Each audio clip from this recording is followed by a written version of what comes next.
Hello, beautiful people. Welcome to Becoming Audacious. So my name is Ege Shalom and I'm your host for this episode. Today we're going to be talking about the university hustle. With me is Risku. Hi. Thank you, Risku, for coming up in the episode today. I'm really excited to have you. So Risku, you know how it is in our African families and homes here in Nigeria, how that your parents will say, "Oh, Bola," or "Oh, Tinubu." make sure to pass your JAM and your WAEC and make it into university. And then when you get there, make sure you read very well so that you can come up with a first class degree. So you can take me to London and buy me the best designer bags and wait, do you honestly think that having a university degree is our one ticket to making it in life? Very bold of you to use our honorable president. No, I Just random examples, just random names. yes, it just came. But yeah, I get what you're talking about. It's a very common thing. I think almost every house, at least. And you know, if that's the standard, but for 90% of people in Nigeria, it is that many of us have gone out of the standard already. Guy. But I think something about that generation is just that they have this very clear mentality, maybe from when they were young, that once you go to school and you finish the school and your degree is not bad, job straight, Guy. life straight, everything are done set, like everything is already fine. Like your life done set once you're gotten your degree, right? That's what it is. Yeah. But is that true? I mean, maybe at the time it was, but like the world the way it is today, I think anybody with eyes and that is not trying to be like completely covered by the past can tell you that that's not how things are run these days. At least I think some lucky few that okay, maybe you do well in school and you manage to like get yourself into a good job. Some few people can actually go through that background and succeed completely. Yeah. But it also depends on what you call success. What actually is, success. I think I would define success as how fulfilled you are doing the things that you love doing and things that can actually pay your bills. True, because I don't think you'll be enjoying yourself a lot if you do the things that you love doing and then you're hungry afterwards. So tell me, Risku, if you could design a university course, like a course that would be compulsory for many students, but just based on your own design, what would it be? A course that would be compulsory for every student. Like, okay, this is something related to like becoming successful. Yes. Apart from like just educational stuff. Yes, apart from just like the generic school going and all of that. It's something that I think one thing that I think many people need to learn, especially in Nigeria, because this is Nigeria country. There are many things. But one thing I would say everybody needs to learn is just the value of there's this thing called agency, like just value of taking things into your own hands, that kind of thing. Yeah. The value of just making things happen by yourself. Yeah, taking responsibility. Taking responsibility. Agency has to do with like people that are willing to bend the environment to their will, not wait for the environment to be turned up to what they want. So if the person has high agency now, that person is the kind of person that you see going around like establishing things, like creating things when there are gaps. Not the person that says, "Oh, this gap is here, I cannot function properly," and then appeals to somebody that has higher agency on their behalf to work it for them. So only higher agency, like in our school, we didn't have some kind of like unions, we didn't have associations. People came and said, "No, this is not how things should be," and they started advocating, started pushing for that. People with high agency naturally push things. People with low agency wait for things to push to them. Yeah, they're always they don't want to take responsibility. So if I was designing a course, it'd be a course just telling people like, just showing people like what high agency can do for you, how to be a person of high agency. And I think what you've seen about the whole agency stuff and taking responsibility, and I think that's the true value of education. Being educated means that you're informed. People say, "Oh, people that dropped out from school did this and they built this," but nobody was just uninformed and they did great stuff. Oh yeah, you always hear those people that this person never got a yes, but they were very informed. The richest in the world. Yes, they were very informed. They learned a skill or something that they did extremely well.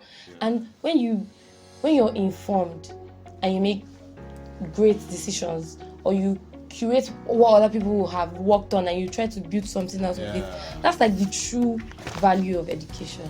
Yeah, people always forget, like, people like, education is scam. Yes, it isn't. Education isn't scam, in my opinion. It's just the form of education that you're choosing to acquire.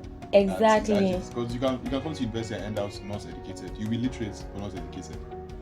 Yeah. And a lot of people see one person, right? Oh, this guy didn't go to school, so I can make it. But they don't see the millions of other people that didn't go to college and we never hear their name. We never even know anything about them. Exactly. So the question is not whether going to university is like right, is the path to make blowing, or I think that's what blowing or making it big. Yeah. The question is like, what kind of education are you getting as a person, and how will it benefit you in your path? That's so true. That's so true. So, do you think that school educates us enough on the skills that we need? School, like secondary school, university, that's classic system, or like the entirety of like school, like all. I mean, like the institution. Institution of like the. Yes. No, of course not. I think they have their own like area of concentration. That's not basically they have even if you have a big degree, there's always parts at like 3 unit courses. And for university, there are 3 unit courses for you to get the things that matter to your degree. There might be like some kind of programs you set up alongside. Of course, going to school is important because even if you are not 25, you do it as a side thing. It might end up being like a 1 unit course, relationships, learning how to deal with people, learning how to lead. It will be side things, but the university has their main area of concentration, which is just getting you to the qualification for you passing exams. You see, the way that we as university students complain about how they have 11 courses, I don't think that the university might want to add to our workload. A lot of people you might see that even maybe relationship 101 might be a course that people carry over. Oh God, imagine that. Yes, so I think that now the university doesn't educate us about relationships and maybe getting soft skills like empathy, like discipline, or setting and achieving your goals. But the university provides an environment where you can learn all of this. The university puts you in a room with your roommates where you can learn how to cohabit, where you can learn how to be tolerant. I didn't mean cohabit as in cohabit, but like just stay together, right? Where you can learn how to be tolerant, where you can learn how to have empathy. People are not like that is 101, but I'm sure that if they did money and finance 102, that class would be full. Guy. How to make money sharp. Like quick, they won't call it Ponzi scheme. But when you hear all those quick things, you guys should already know this stuff. Everybody will just be full that class. Because I think people recognize that there are things that are lacking in university education. They recognize that you need some things outside of just your degree. It's just the way that you get that education, the way that you get that information. Like, I think one thing that really helps a lot is something like mentoring.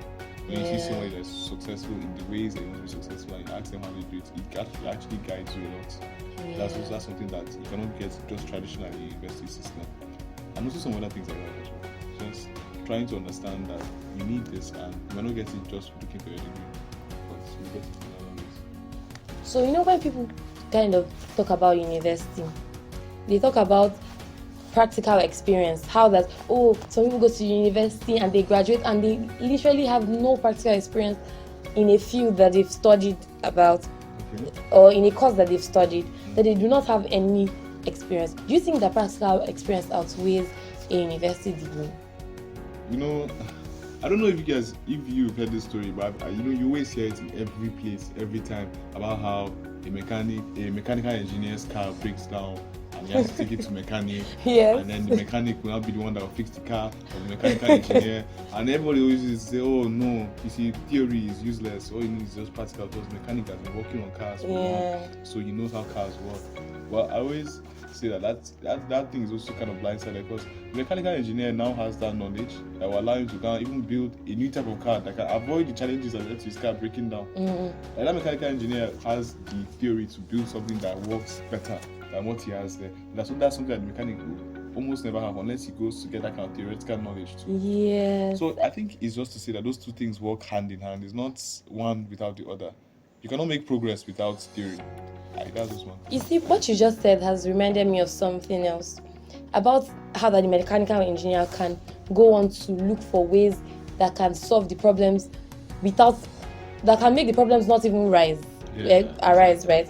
How that the guy that fixed your car by the roadside just only knows how to fix that particular problem. And I think that reminds me of how much we've stopped questioning things as even university students, right? How that we do not question things enough right now. We're no longer as argumentative as we should be. You know how, like, when you're in the room with your roommates, you guys are basically bros or mates. You guys just gist and you guys can argue and make logical arguments. You guys can question things that have already been like, yes, just things that are already very conventional, like making them or questioning those things enough to bring newer parts, to find another path that nobody has trodden before. What can you say about that? Yeah, I mean, when you start questioning like why things happen the way they are, you stop being a Nigerian. That's one thing. Okay, do you know how your parents look at you when you ask questions? Like, should I kill this boy? Or what is your problem? I think question is a non-Nigerian thing, and it's something that we should change if we want to be innovative. Questioning things that have just been like that for a long time. Why? Why it seems like even when they stop working, even when they stop being useful, even when they stop being profitable, it's not. And university doesn't always help because your lecturers, it's not every time. Even as a student, which lecturers know. How do I say yes, this? Questions are they are challenging authority. Yes, so when you challenge them, they are just like, you know what? Who is this child? What's your matric number here? But I don't think that happens in first. But I think that questioning things is something that we've lost. In fact, it has never been Nigerian. And do you know how I know? So I think we had this class one time. I don't check out Professor Kiyo's name. And I was so clueless about what was happening. I didn't understand anything that the man was saying, and it was annoying. And then he finished, and then he said, "Any questions?" And my friend raised up her hand, and I felt so betrayed. Okay, because questions are not products of ignorance; they are products of knowledge. You must know something enough to ask a question. Actually, you cannot just stand up. You know something, and that has led you to a path where you do not understand, and because of that, you want to understand, so you ask questions. But I felt betrayed by it. I feel your questions show that you are on a path somewhere. Yes, you understand something and you're moving from the known to the unknown. But when we just sit and assume that we know it all, and I think that is something that is missing us in our university system. People do not ask questions anymore. People just take it anyhow. The university says it, anyhow the lecturer says it, we take it like that, and that's why we're not getting innovative. I think beyond just even asking questions inside class, like asking questions of the system itself. Yes, asking questions about life, asking questions about everything and anything. Like, why do we support the CGPA system at this point? I don't know. I think that's a good question. Why are we hustling for first class? The first class thing to the entire reasons for all of that, and the reasons for the way school is set up and structured, and those are things that if you have like deeper knowledge, everybody just wants to accept, because that's how it is done in other places. Even if it does not favor the courses people are studying, or it's just what is done, and so everybody keeps doing it. Do you like arguing? I like reasoning things out. Okay. I think arguing sounds like being violent about your point of views. Yeah, or just causing controversy. But I was in debate club, and it was a fun time for me. Like when I was in secondary school. I think I like arguing. This is something that we should incorporate more in our circles. Sitting down, asking questions that ChatGPT cannot answer. Not the ones that ChatGPT cannot answer. Yeah. It's not just. Wait, you want Nigerians to argue more? Okay, I think that we are all paranoid in this country, so I'm not sure I would want them to argue more. But I think that if they knew what making a reasonable logical argument is, and not just one being stuck on their own point of views without wanting to embrace fact and truth. Okay, so I think when you start to actually consider practicality of people arguing more, or just even not debating more, you just start that the first problem is that can people acknowledge when something is logical or not? Yeah. Because even you get blinded sometimes. Yes, we have all kinds of biases. Of course, so it's always the first problem there that when you start bringing a case to somebody, they always have the problem of like, okay, this is not this thing does not align to what my emotions are telling me, and first of all, so I must not agree with this thing, or it does not align with what my tribe believes, or it does not align with what I learned in my house, my culture is against this.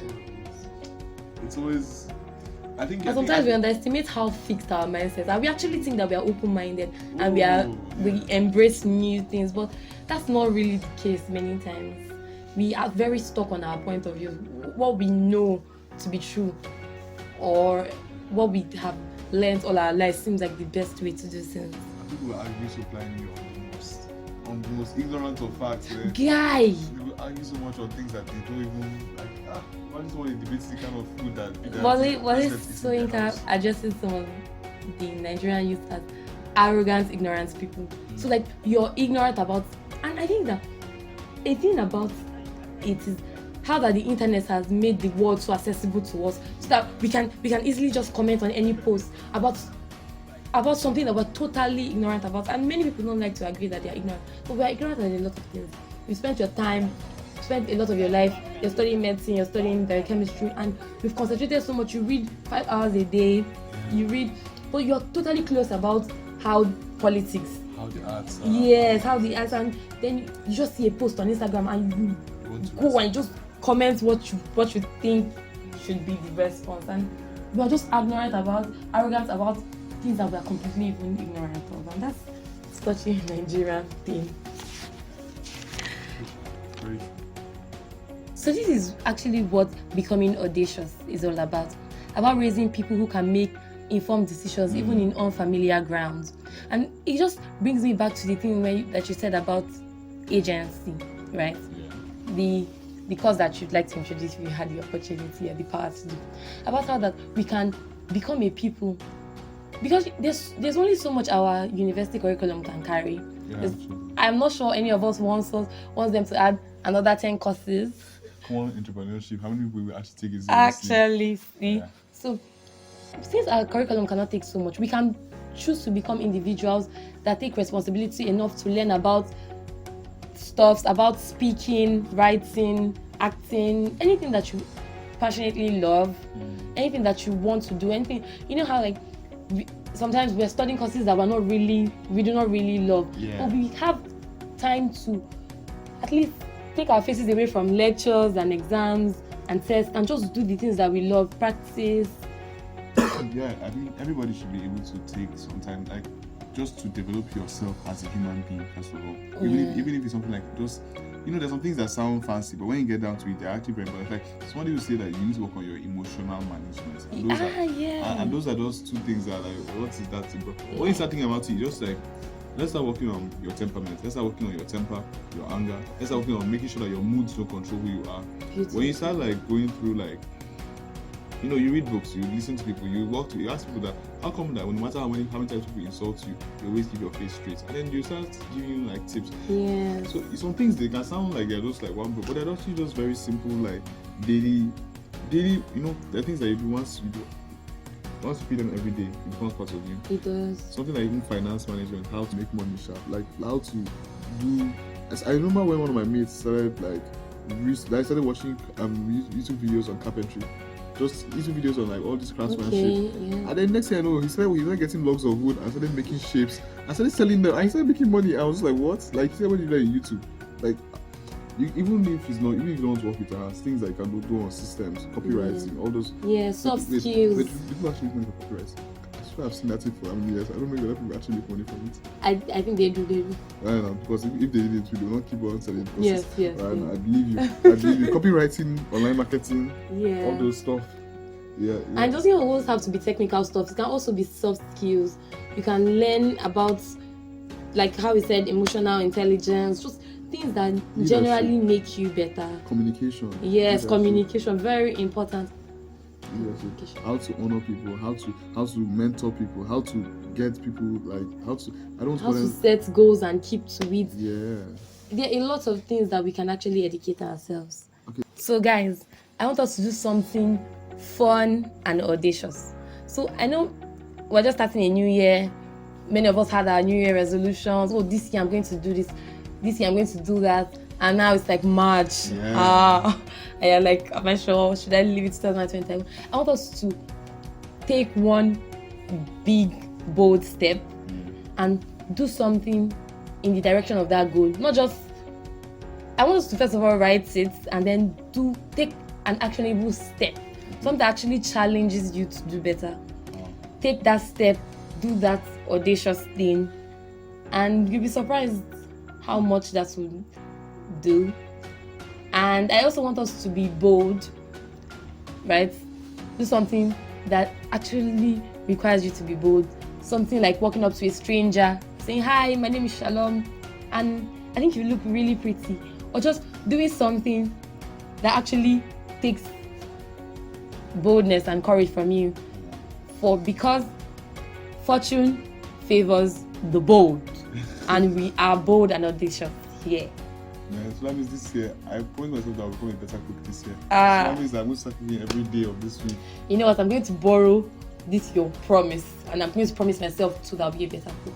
Oh. That's to mean me maybe cooking for somebody that isn't me, because I can just be okay with Your standard. Right? yes, but if I cook and I give it to somebody and say, "Oh, what's this rubbish?" maybe to challenge me to do better. Raise the bar. So, Risku, before you leave today, what would you like to leave with our listeners?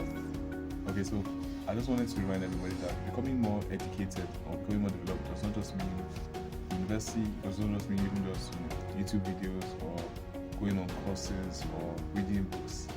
Being educated just means taking the time to become more grounded, more knowledgeable in whatever you put your hands to. Yeah.